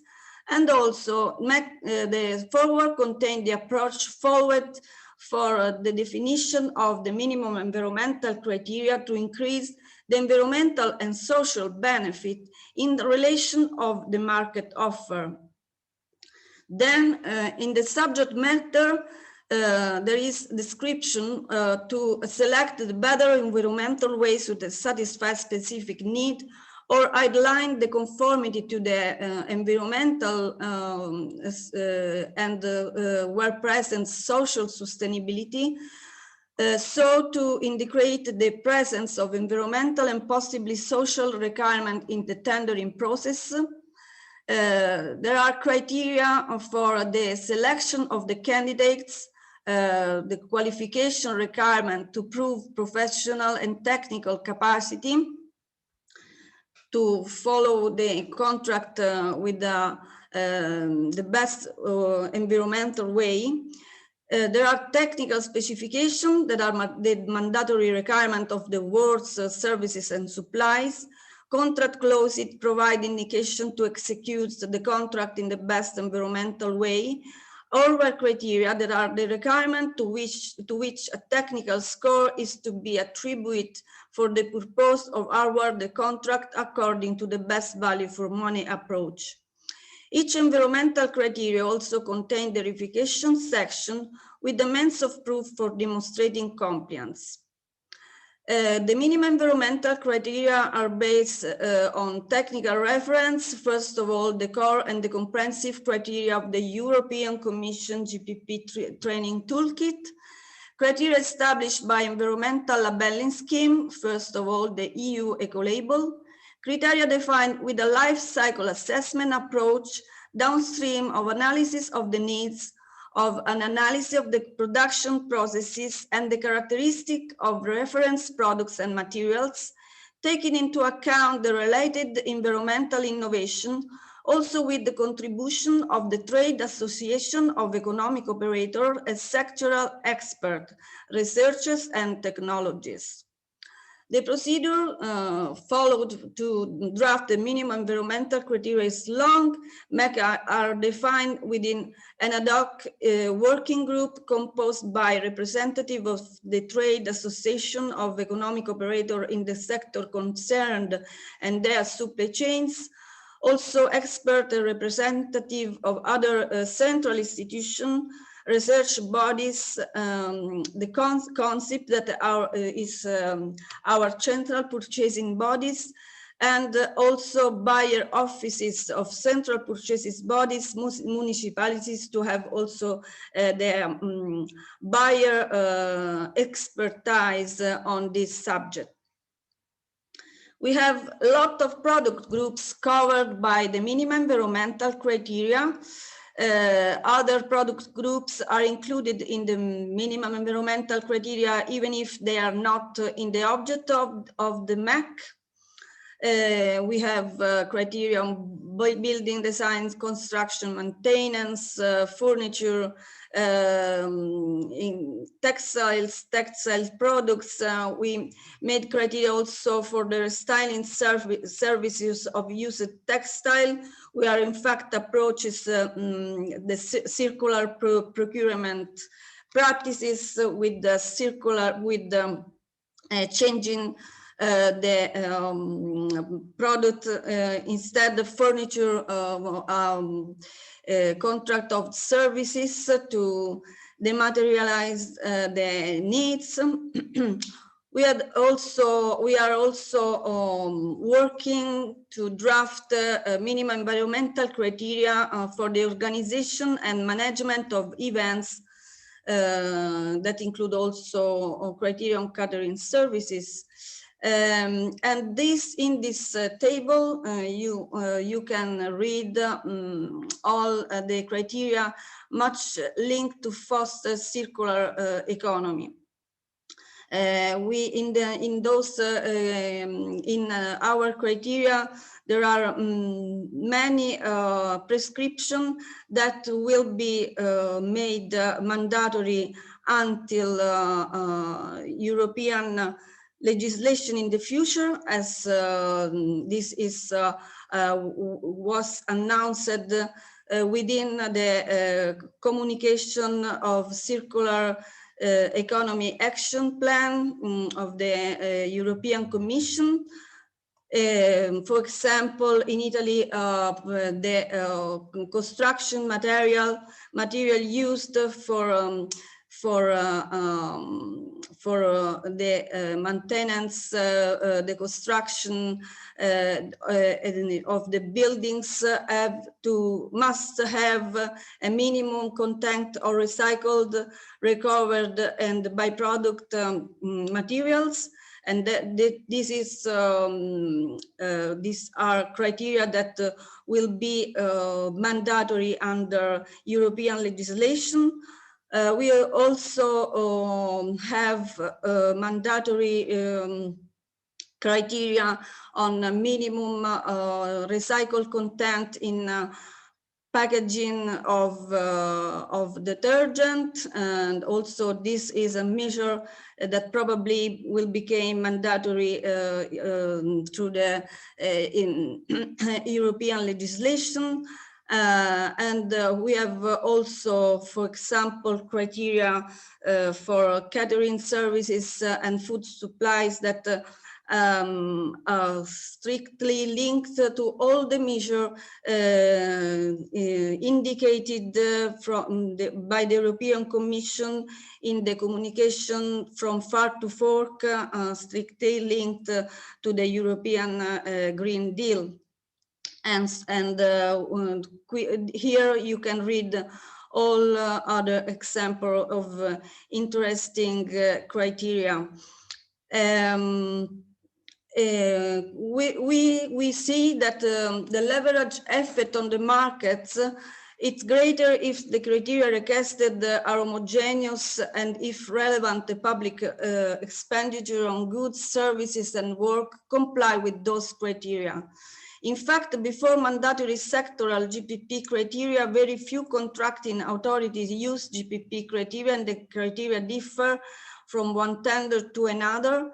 And we saw that the effects on the market were not relevant. Since the sectoral GPP criteria have become mandatory, finally in Italy, the GPP practices and dissemination and training initiative has started to multiply.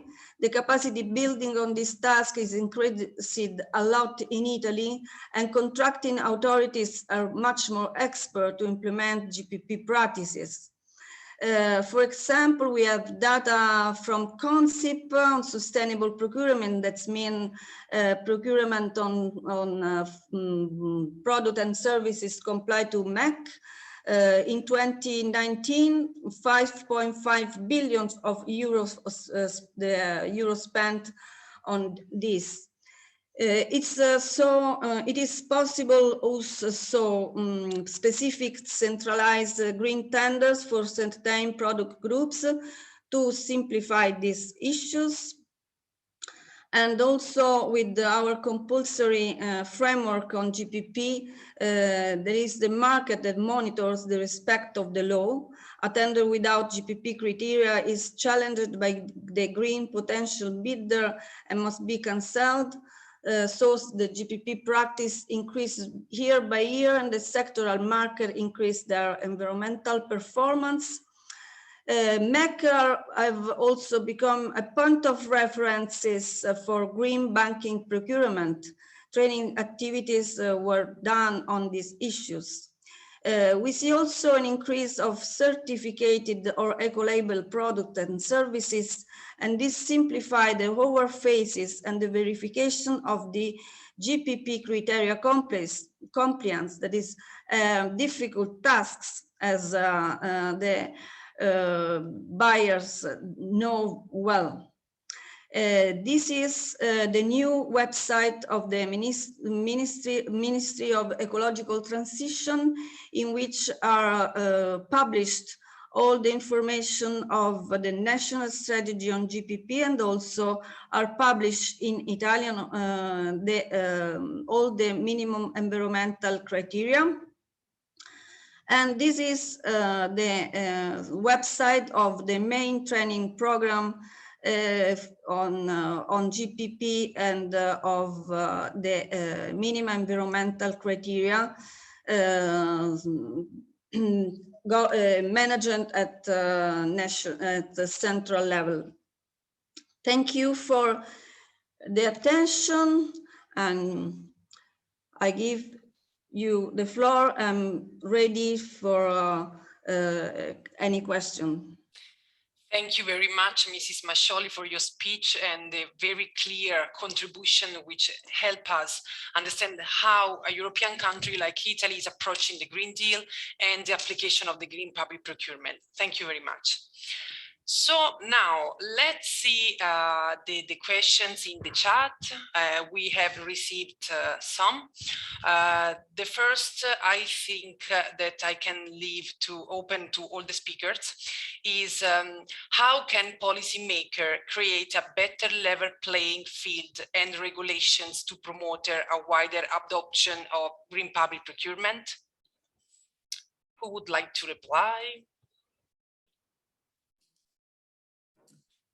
I can start. Thank you very much, Eleonora, and thank you for the question that I see in chat. Well, from my perspective, from what I've seen in the past years, is that yeah, it's difficult to make it mandatory, make GPP mandatory all over Europe.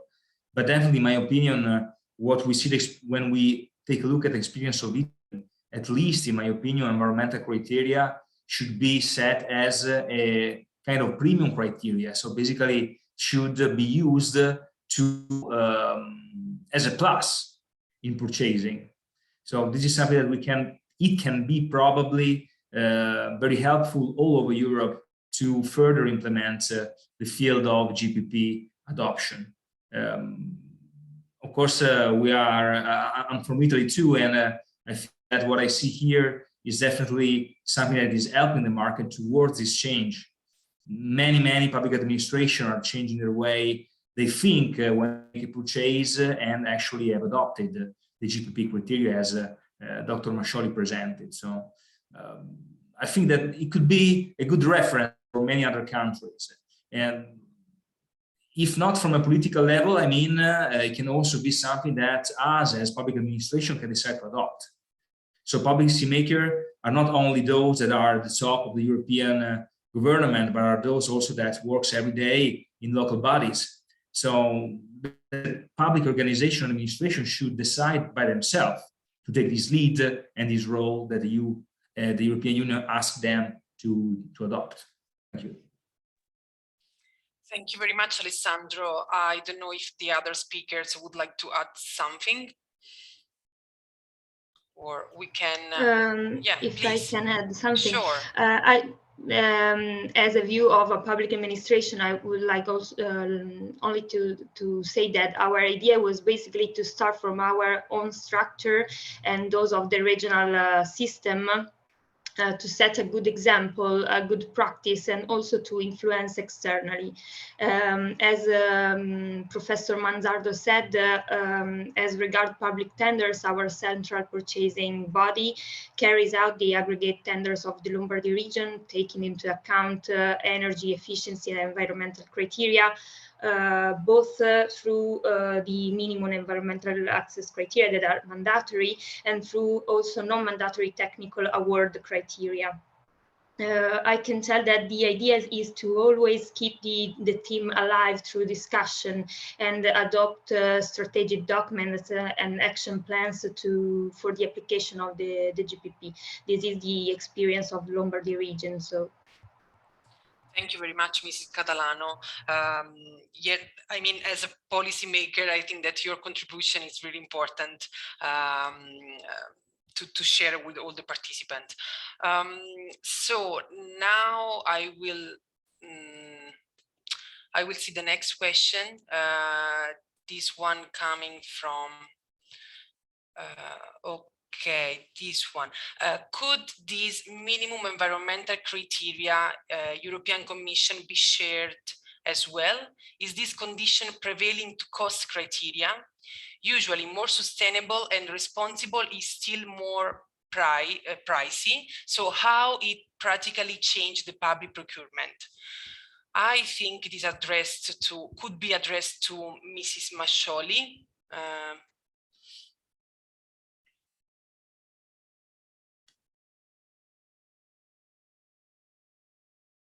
Or to other speakers, of course.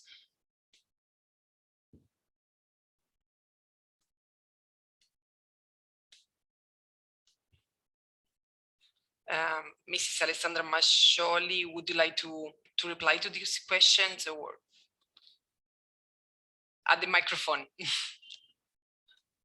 Yes, no, if you can read once again, because I didn't heard the question. Okay, I think that you can also see from the questions there in the chat box, but I can read it again for you, of course. Could these minimum environmental criteria European Commission be shared as well? Is this condition prevailing to cost criteria? And our participant said, usually more sustainable and responsible is still more pricey. So how it practically changed the public procurement? I'm not able to answer in English, sorry. So if someone who can answer. So maybe I can add something for you, Alessandra. Yes, thank you, Leonora.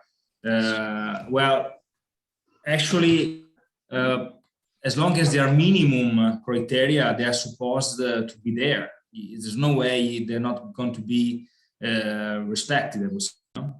So in this way, I wouldn't say that they prevail or not cost. They are both criteria. No?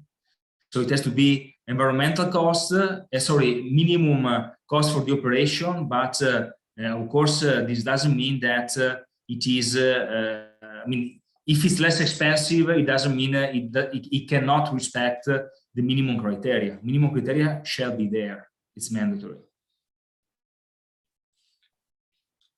Okay, thank you very much, Alessandro. And then we have another question for Giacomo Luciani and also Giuseppe Di Paola that is here with us. As Giacomo said in the beginning, is the EUSAIR coordinator from DG Regio. So the question is, given that green public procurement are expected to grow exponentially in the European Union and beyond, what are the steps that the European Union is taking in order to ensure that there is going to be a sufficient market offer? It's a very good question.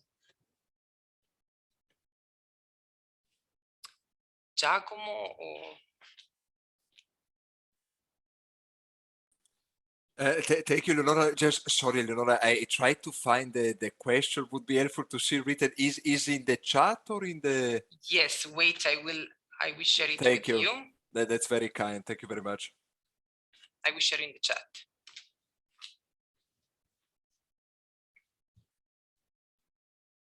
Can you see it?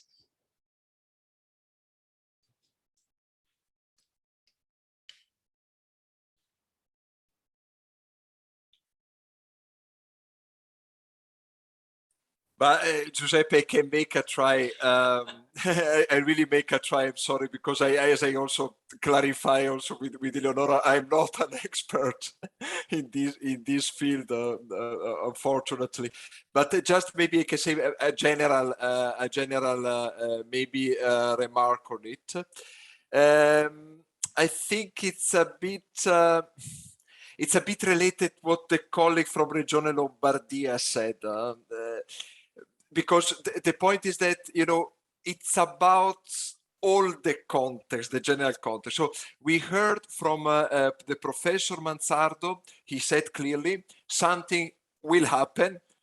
in terms of legislation policy at EU level in this field. It's part of the European Green Deal, has been announced in the communication of the European Green Deal. So this is very specific. So this for sure will help. This is something specific for this topic, for green public procurement. But I think what can help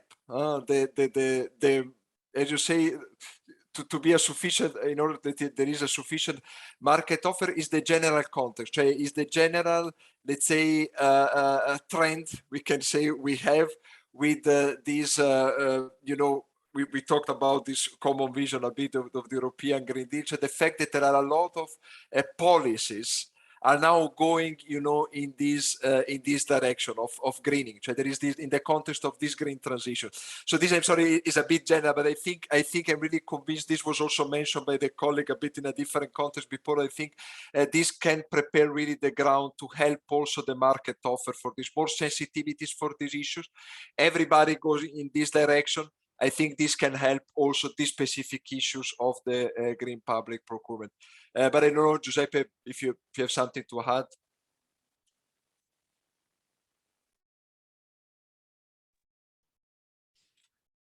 Okay, no, maybe we will see if later on Giuseppe would like to add something. Thank you very much, Giacomo.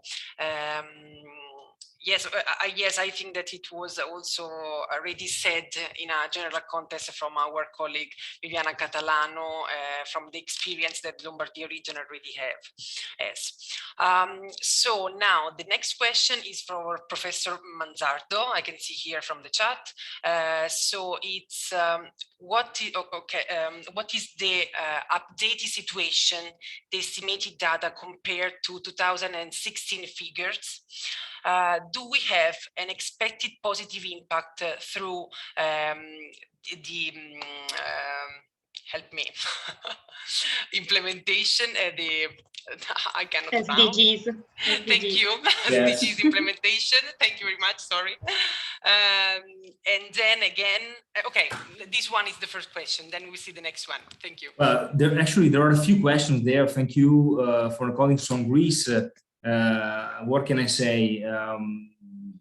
Not really many data on what you're asking for, unfortunately.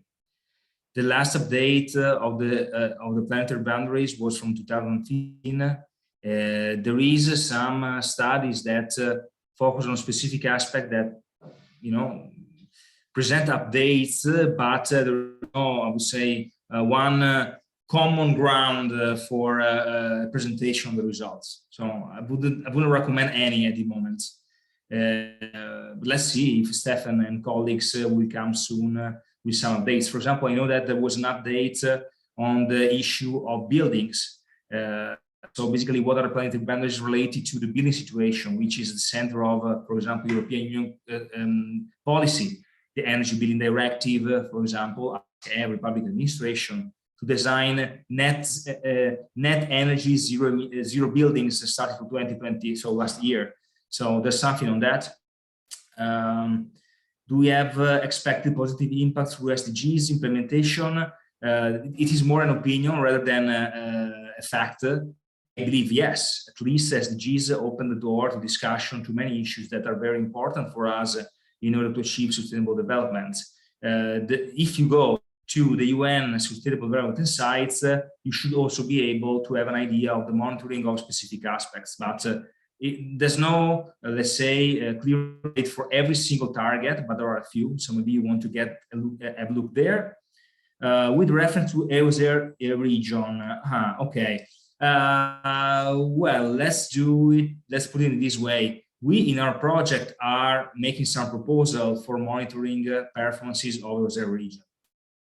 There are some data that we are working on that derives from the different national plan, voluntary national plan that every country that are part of EUSAIR were asked to present in order to have a view of how we'll change our emission pattern from now till 2030, which refers basically to the Paris agreements. So that could be an interesting source of data, but of course there is no straight data. You should put them together. Why not EUSAIR specifically? Well, there are a few reports that refer to Europe, but you know that EUSAIR doesn't involve only European countries. In this way, it's difficult to get, let's say, a complete overview and single summary indicators for the entire region. But I'm sure you will see something interesting from as one of the outcomes of our project. So thank you. Thank you very much, Alessandro. And thank you also for these questions. We have many important participants from the EUSAIR community. So this one was made by the Mr. Fotis Vlachos, the Ministry of Culture, EUSAIR TSG 4 member. And then we have not actually, yes, maybe could be considered a question or maybe a suggestion, I don't know. So it is, thank you for your invitation, as this is a very important topic. So could you please say if training and capacity building is planned to be organized in order to share experiences and learn? I think, yeah, that it is a good suggestion, maybe also within our project and in the next months and next initiatives, we can think about this kind of training and workshop together with stakeholders, capacity building. Yes, I think that is a very good point. What do you think, Giacomo? Absolutely, of course, I will be curious to hear also the view of Giuseppe, but I totally agree. I have to say, absolutely.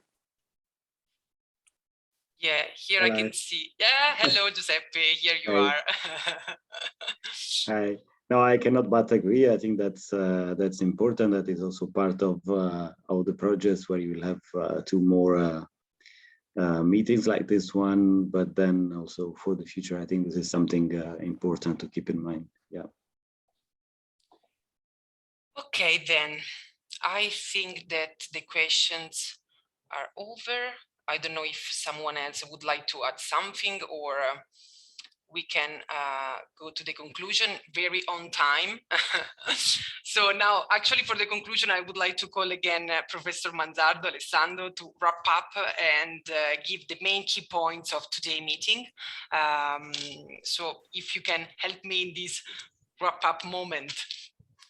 Thank you very much, Leonora. Well, what can I say? But that's my opinion. This was a very interesting panel today, because we were able to capture the view of from different perspectives, the view on environmental policy from different perspectives. We have the vision of the region, we have the vision of a specific region, so EUSAIR region, Lombardia, and Italy. It was also interesting to see that actually GPP is not just a voluntary tool, but is something that is applied and implemented within countries and regions.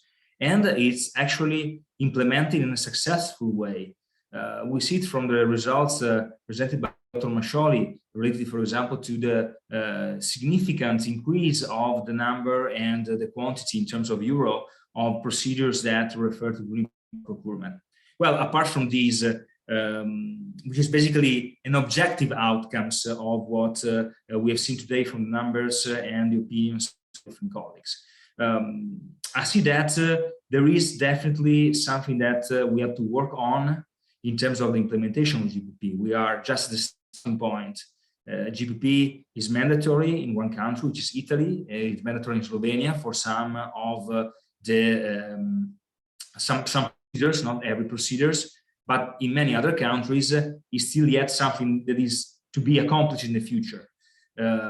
But we believe that it is very, very important that GPP, at least if not becomes mandatory, becomes something that really public administration adopt.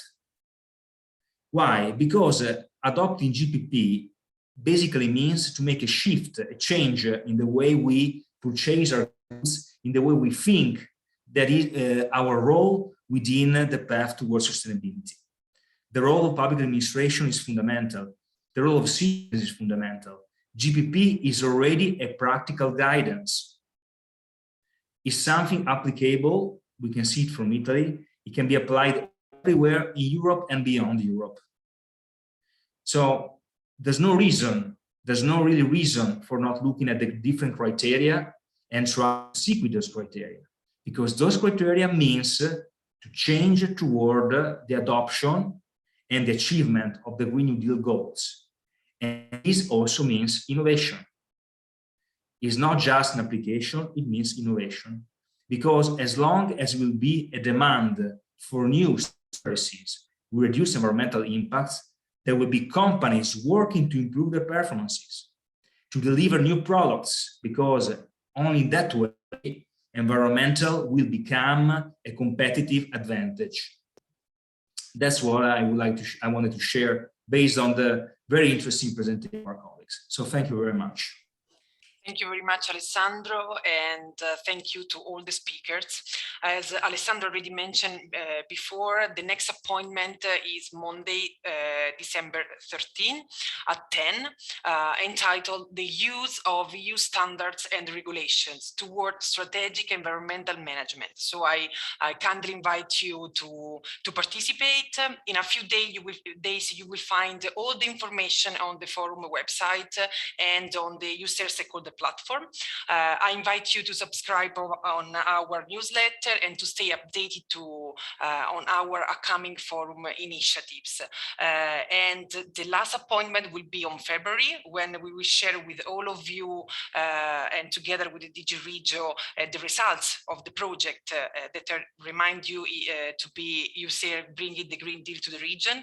We will share with you the guidelines that we are working on and the monitoring tool to measure your progress in the organization of the next meetings in the EUSAIR region.